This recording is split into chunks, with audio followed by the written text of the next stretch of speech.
राज्याचे मुख्यमंत्री एकनाथ शिंदे आज धाराशिव जिल्हा दौऱ्यावर आहेत। या जिल्हा दौऱ्यादरम्यान ते शिवसंकल्प अभियानाअंतर्गत इथे तेरणा साखर कारखान्यावर भव्य मेळावा घेणार आहेत। शिवसैनिकांच्या या मेळाव्याची संपूर्ण तयारी करण्यात आली आहे।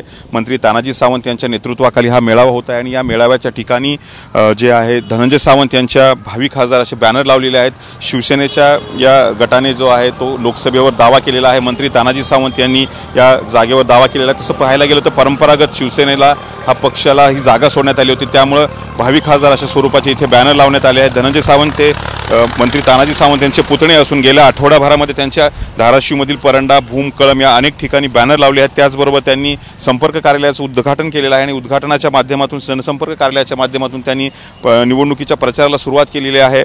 हे महायुतीची जागा आहे, त्यामुळे आज मुख्यमंत्री एकनाथ शिंदे या अनुषंगाने काही घोषणा करतात का याकडे कार्यकर्त्यांचंही लक्ष लागले आणि अवघ्या काही क्षणांमध्ये मुख्यमंत्री इथे येऊन कार्यकर्त्यांना संबोधित करतील। कॅमेरामन विनोद हुमनाबादकर, संतोष जाधव, TV9 मराठी, धाराशिव।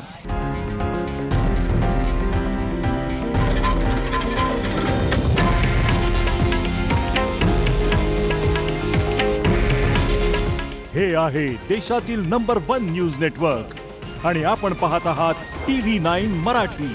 काळजी तुमची, हित महाराष्ट्राचं।